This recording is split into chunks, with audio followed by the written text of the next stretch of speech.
Hey friends, Acts 21, it reads like Paul is some sort of travel blogger. He starts talking about all the places that he's gone and all of the things done through ministry about what he's been called to do.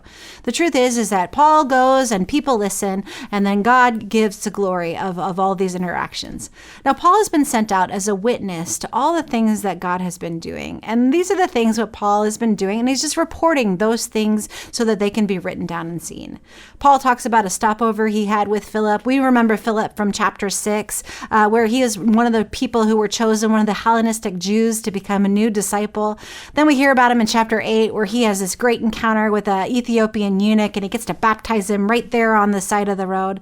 And so Paul is there visiting with Philip, and then he discovers Philip's daughters. They have been given a warning for Paul. They sit there and tell him that he should not go to Jerusalem, that when he goes to Jerusalem, he is going to be given over to the Gentiles. So they convince him, because they care about him. They try and convince him not to go. But yet Paul's faithful. Paul's faithful, and he knows that he is walking directly into trouble, but he still trusts God anyway. And he says, the Lord's will be done. Now, here are a couple of things that we can learn from Paul and his adventures and actions here in Acts chapter 21. And these are things that I think we can learn and take away for ourselves as well. Number one, Paul is committed to Christ so seriously, to the point where it actually determined the decisions and the directions of his life. It's like he was so committed that Jesus was a Google map that he was going to follow no matter what. And even if it brought him right over into like an accident zone or to a danger zone, he went to places even when he didn't want to be there. You see, Paul believed that God could be trusted into some difficult situations. He believed that God was with him no matter what route he was about to go. And I get that this is hard. This is hard in my life. Sometimes I feel like I don't know what direction God is calling me to come in, and fear will come in and take over. I start to wonder things like, what will people think, or what's the impact it's going to have on my family? Am I even good enough to do this task that God may be inviting me into? I'm not always as your will be done as Paul was on his route. But the truth is that Paul teaches us that we can trust God with this kind of level of fidelity. The second thing it teaches us is that Paul leads with love. Love and leadership sort of go hand in hand. Like if you love people, you're going to get close to them.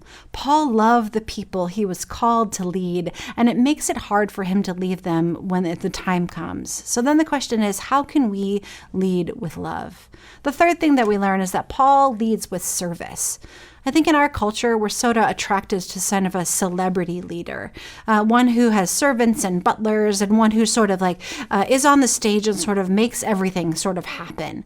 It's a different kind of person that wants to reduce their life to service. And Paul offers sort of this different kind of leadership, this different imagination for what it means in order to be a leader. It's to be in service of those around him, which means doing sometimes some really gross and ugly things.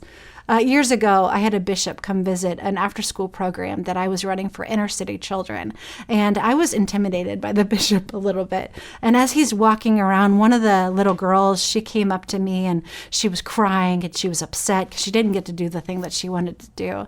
And so I sat down on her level, and I talked to her, and I kind of calmed her down, and I gave her a great big hug, and then she blew her nose on my shirt right there, sort of in front of the bishop. I got her back to sort of her classroom, and then I kind of stood up, and I kind of was embarrassed by this snotty mess on my shirt. And he was gentle, and he looked at me kindly, and he says, "You know what? My ministry is missing." And I was like, "I have no idea, Bishop." And he said, "Boogers on my shirt." You see, love comes with service of the others, and boogers on the shirt. You see, Paul isn't looking for fame or followers or status. He's looking to lead people with love and to do it by serving them. Booger shirt kind of leadership. The Lord's will be done.